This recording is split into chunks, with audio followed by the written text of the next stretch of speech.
usab kanato nga tanan. Walay ko na sabang Dios karon nga kabuntagon. Sa diin nga kita gialaw pagayud niya. Ani pa karon buhi pa o makabuhat pa sa atong mga bulaton this day. Good morning sa tanan nato mga Facebook friends. O bisan pa man good morning usab sa atong mga suking tigpaminaw. Sa ilang radio ECGM Christian Community Radio 104.9 FM Baganga. And again, na-change ang atong schedule. Instead of Thursday and Friday, kini ninyong isuon, makauban ninyo every Saturday in the morning, no? And karon nga kabuntago ni Gala, magatuon na sa pita sa pulong sa Ginoo, o ang atong iskutan karon, simple lang, kaning tema or topic, call unto me. Kani siya usa ka invitation sa Ginoo. No, invitation sa Ginoo nga kita motawag diha kaniya. Before kita magapadayon nito sa unahan, mag-aampo na kita, magatugyan sa tong bulaton karon. Let's pray. Our most gracious and heavenly Father, Ginoo, kanimo nagapasalamat kami this morning, Lord. Thank you for allowing us, Ginoo, nga makamata pa. Thank you so much, Ginoo, for your mercy nga wala pa mi karon, Ginoo, namatay. Na which in fact, Ginoo, kani nga pribilehiyo dili tanang tao Ginoo gatagan nimo. We are so blessed, Ginoo, and we are so thankful, Ginoo, sa imong grasya nga gihatag kanamo karon. And Father, forgive us sa mga kalapasan amahan nga nakomitar diha kanimo every now and then, Lord. Kami nakasala diha kanimo in word, in thought, and in deed, Ginoo. Pasaylo ka kami, O Dios, o bisan pa man karon amahan sa mong pagtuon sa mong balaang nga pulong sa mubo nga panahon, Lord. I pray nga kini masabtan gayud sa pinakasimple lang nga pamaagi. O gamoa kini Ginoong Dios nga ikinabuhi o maaplikar gayud sa mga kinabuhi, O Dios. Dalaykon ka sa walay katapusan amahan, ang dungog himaya ginabalik namo diha kanimo sa pangalan ni Ginoong Hesus, among Dios ug manluluwas. Amen. Once again, good morning kanatong nga tanan. And call unto me. And I know for sure kabalo ka nga nga verse, no? Kabalo na ka kung asa ta mogtuon sa pulong sa Ginoo. If you have your Bible, please open it, no? Sa Jeremiah chapter 33 verse 3. Now, kani siya nga verse Gala is common na gid siya sa mga Kristohanon, and most probably imo kani siya nga life verse, no? Imo kani siya nga memory verse. And nigay ng Bible, call unto me and I will answer thee and show thee great and mighty things which thou knowest not. Now, kani nga time ni Gala, no? Amo ni kani ang naga-imbitar ang Ginoo ngadto kay Jeremiah nga call unto me and I will answer thee. O for sure, our God, no, nag-invite na siya sa tuwa nga, call unto me, tawag sa kuha. And the problem ni Gala is dili sa Ginoo ang problema, kundi kita ang naay problema, kaya nga naman dili ta mo tawag sa Ginoo. No? And naka-share sa inyo ang story. Nayo sa ka mag-ama, no? O kani nga ama kay kung ginapalangga jud kay niyang anak, no? Ginatiman niya, gina-provide niya ang iyang panginahanglanon. O dili gid siya mosugot nga ang iyang anak dili ma-provide ang needs. And tungod kay kakarampot ng iyang income, no, sa iyang gitrabahuan nga kuan o sa company, so nag-decide siya nga mag-abroad, no? So sakit man gid siya ang part, no, nga mo-abroad. Pero mo nang pamaagi nga ma-sustain ang needs sa iyang anak labi na sa iyang pag-eskwela. And then tungod kay gusto niya nga ma-keep in touch sa iyang anak, mo nang giregaluhan niya ang iyang anak og cellphone. And now we know, ang cellphone, no, murag, kuan nagig kay ni siya, murag makaingon ta nga, grabe ni cellphone, no? Di gid nimo ma-explain ang, ngano man gid ni nga, ang imong message, one click ra, maabot dayon, no? Ngano man gid ni nga, bisan, ang imong kuan, ang imong contact, naa pa sa likod, sa kalibutan, no? Murag, opposite kay mo, no? Nasa pikas nasod. Pero, magkakit-anay gihapon mo, pinagi sa video call. And mao nang pamaagi, nga gihatag sa iyang amahan, nga siya maka-communicate sa iyang anak, no? And same po na sa ato Gala, as Christians, gihatagan ta sa Ginoo access diha kaniya. O kaya nga access mo ang prayer, which is pwede ka mo gamit niya na 24/7 ni Gala. 24/7. O kana siya nga access, wala na ni nagakinahanglan og internet connection, no? Now ang cellphone, pag magtawag ka, nakikatawag through video call, pag wala internet connection, di gid mo magka-istoryahan ay, no? Di mo magka-communicate. Same po na siya kung mag-text ka or mo tawag. Kung wala kaylo, di gid ka katawag, no? Dili ka ka-contact. Pero ang prayer, no, is maka-contact ka sa atong amahan. nga nagapalangga sa toa. Gusto sa atong Dios nga amahan nga natay bitaw kanang connection jud diha kaniya. No? And prayer is the most powerful weapon or tool that God has given to His children. Mao kana siya ang tool nga gihatag sa Dios sa toa, wherein makatugyan kita sa atong nga stress, makatugyan kita sa atong mga anxiety diha kaniya, makatugyan kita sa atong mga panginahanglanon, sa atong mga kasakit nga na-experience, makatugyan kita diha kaniya, maka-istorya kita diha kaniya. Kaya you know what? Ang Dios nagapaminaw gid na siya. No, nagapaminaw siya. Now, call unto me. My first point igala is mao ni. Number 1 is the call. Oh, mao kani siya na ay call nga atong makitaan sa Jeremiah chapter 33 verse 3, no? Ingon siya diri, oh. Call unto me and I will answer thee and show thee great and mighty things which thou knowest not. Dayon ang Ginoo, call unto me. Now take na tigala, ingon ang verse, call unto God. No? Therefore, we need to call unto God and not to the following, no? Dili kay dito ta mo dangop kay Buddha, dito ta kay Confucius, dito ta kay Baal, dito ta kay Mary, no? Ingon ang Bible, call unto God. Dito ta kay Muhammad, no? Sa mga force kay Hare Krishna, Joseph Smith, Jim Jones, or David Koresh, dili ta dapat dito magtawag. And the problem higala is daghang mga tao nga kini ang ginasangpit instead of calling unto God. No? And which in fact, ang verse nagaingon nga call unto me. Naga-challenge kit ang Ginoo igala. Tawag sa ako. Kaya naman kana sila di na sila makasulba, di na sila kadungog. And you know what? Kani sila mga patay naman ni. No? Patay na ni sila. O only Jesus Christ, no? Ang namatay apan napili niya ang kamatayon. And why I am follower of Christ? No? Because Buddha is dead. Muhammad is dead. All of this, kaning dimension na to, they are dead. But Christ, only the Lord Jesus Christ, no? Ang nakapili sa kamatayon. O therefore, sa iyaha ko mo ampo. O dapat, sa iyaha ta mo ampo. Kaya nga naman, siya lang ang solusyon sa ito nga problema. Now, who is the me in this passage? Of course, wala na ilain. It is God and none other. Wala gid na ilain ni gala. Kung napakay dapat sang pitong Diod nga hugot every now and then, mano nang ilain ang Ginoo. Kaya ang Ginoo available gid siya. No, ang atong mga friend, no, sometimes mudangop man gid ta sa atong mga friends, natay mga problema. Pero sometimes ang atong friends is dili maka-respond sa ato. Kaya nga naman, sometimes busy, no? Naay gid trabaho. Sometimes wala time, nga maminaw. But you know what, igala? Powerful ang Ginoo. And kung matawag ka sa iya, dili gid siya busy. Dili busy ang iyang line, no? Di ba kabantay ka kung matawag ka sa cellphone, no? Kada bitaw nga halimbawa, tawagan di ka o niya na kay katawag, mahimong busy ang linya. O dili ko ka-access sa mo ha, pero ang Ginoo dili siya limited.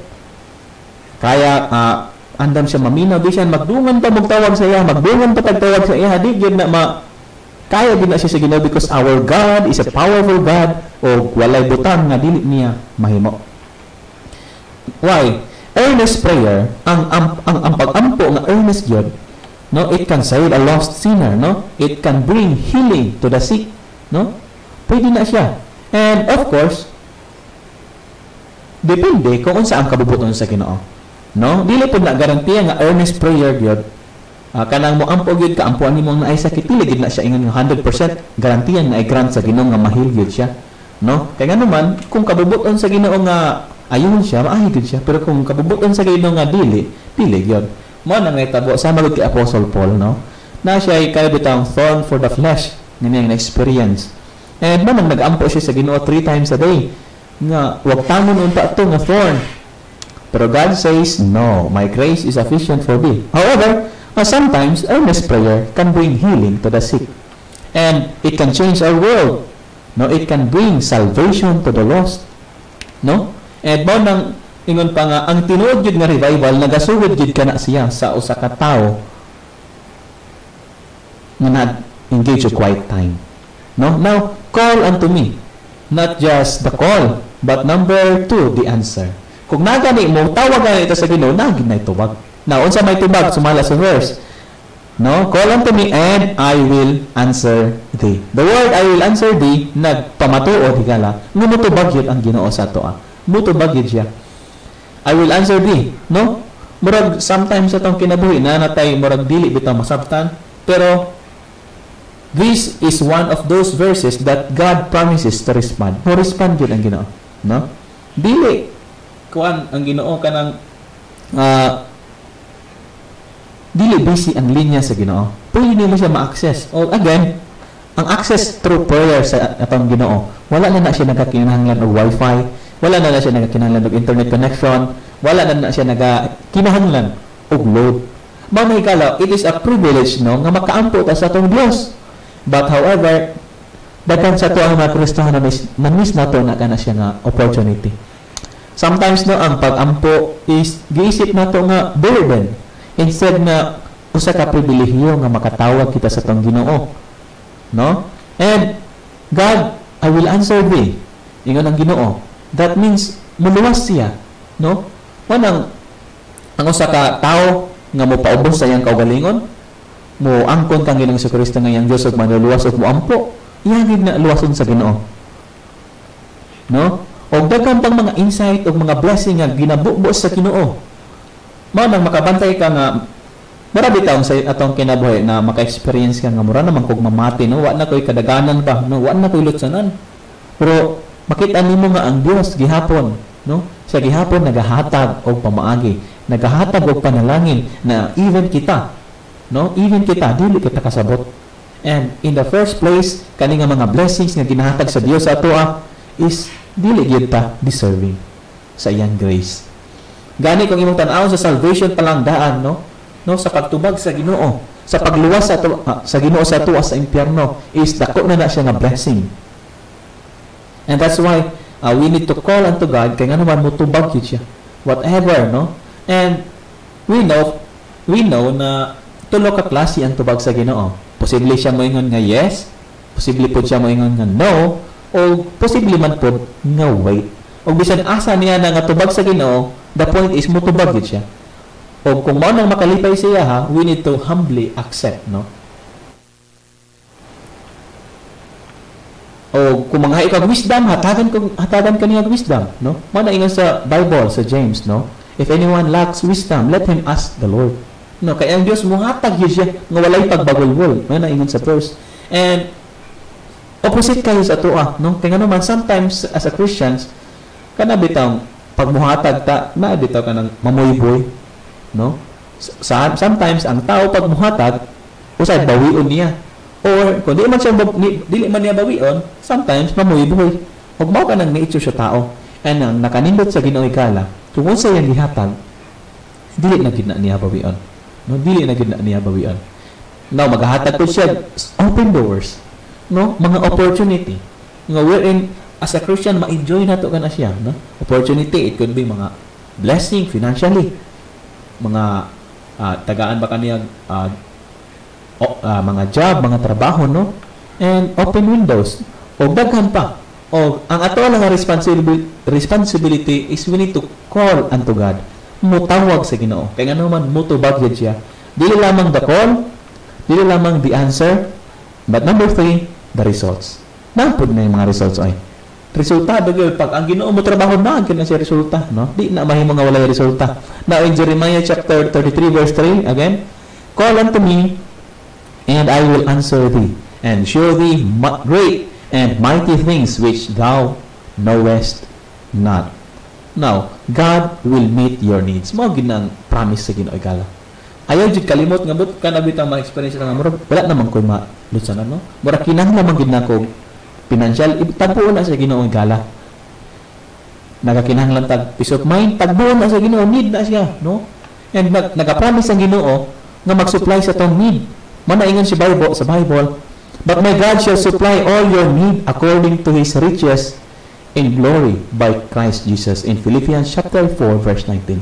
Ihatag yun na siya sa Ginoo igala kung nagakinahanglan ka, no? And again, let me emphasize, lahi ni siya need sa want. Kay kaning need kana bitang necessary siya sa survival, no? Kinahanglan na siya sa survival nato. O kaning mga wants Mao ni mga butang nga mabuhi ra ta kung wala ni sila. O ang gipromise sa Ginoo nga isupply ang atong need, dili ang atong mga wants. Kung ang ato lang nga responsibility gala is we need to call unto God. Mutubag yun ang Ginoo gala. Mutubag siya sa imong mga pag-ampo. And karon, the point here is mao ni, kung moampo ka sa Ginoo, timan nga mutubag yun siya. Mutubag yun siya o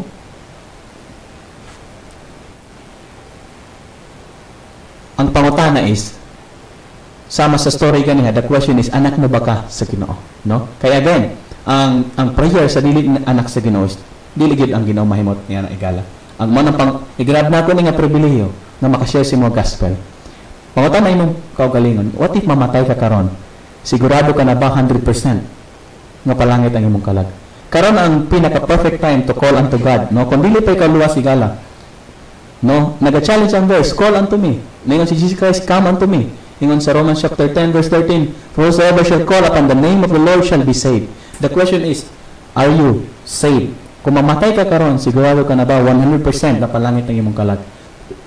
Siguro probably makaingon ka nga wa ko kabalo graduan, no? Unya hadlok man ko mamatay, no? Hadlok man ko hisgutan ang kamatayon. Now, the good news my friend is dili nakakailangan buantos sa impyerno. No? Kinahanglan lamang nga una ang kuno nimo nga ikaw sa kamakasasala o ikaduha sa liga nimo si Kristo nga siya nagpakamatay, gilubong og nabanhaw aron ang iyang dugo mao'y makahugas sa imong nga sala. O ikatulo ni mga buhaton is kinahanglan ka motawag sa Dios. No man ingon sa Bible that whosoever shall call upon the name of the Lord shall be saved. Maluwas gyud kay kala. Luwason gyud ka sa Ginoo kung ikaw mo tawag sa Ginoo, no? O probably sa imong nahimutangan karon magingon ka, Brad, wa man ko kabalo. Dili man ko hingampo. Unsaon nako pagsulti sa Ginoo? Now higala kung dili pa ka luwas o dili pa ka sure sa imong salvation, pwede ka mo ampo nini nga mosunod nga pag-ampo. Hinumdumi lamang nga ang pagsunod sa pag-ampo dili na siya mao'y makaluwas, no? Ang pagsunod-sunod kundi ang imong pagsalig ug ang pag-ampo mao na pamaagi nga ikaw mo sangpit sa Ginoo nga luwason kaniya, no? O iampo kini nga mosunod nga pag-ampo. Ing na ang Ginoo. Ginoo, naginulsol ako. Isip sa ka makasasala. Ako mosalig nga si Jesus Dios nga nagpakamatay, gilubong ug nabanhaw aron ang iyang dugo mao'y makahugas sa akong sala. Ug dili ang akong buhat. Salamat sa libre na kaluwasan. Sa pangalan ni Jesus. Amen. No? So, kung imong gidawat karon ang Ginoo, ingon ang Bible, anak na kaniya. O every now and then, kung nakay problema, no? Kung nakay gusto ipaabot sa Ginoo, ang challenge nato karon this morning, just call unto God. Ayaw magtawagan ng imong mga lain pa nga mga kuan, no? Kundi dangop sa Ginoo. Kay mga naingon si Jesus Christ, wala siya nagingon nga come unto someone, no? Wala ingon si Jesus Christ, come unto me all ye that labor and are heavy laden, and I will give you rest. Anigala, ang Dios lamang gayud ang makahatag sa tuwa og rest og ang mga mighty works, ang mga mighty things, iharang gyud na siya sa Ginoo.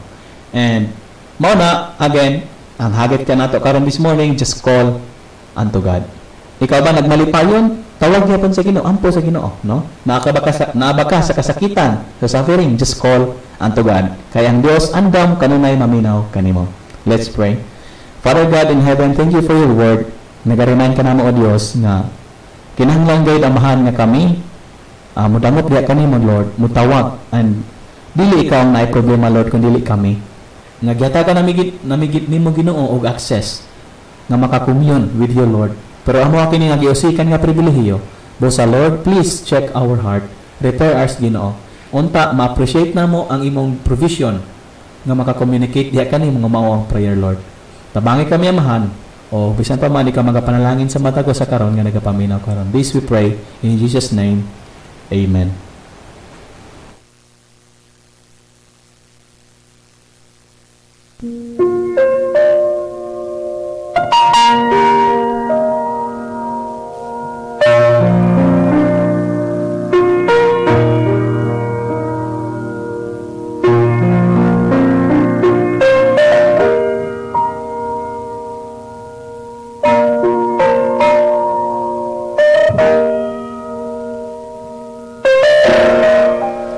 So this time no, parahin kita magtugyan sa itong mga lampuanan diya sa itong nga buhay nga Diyos.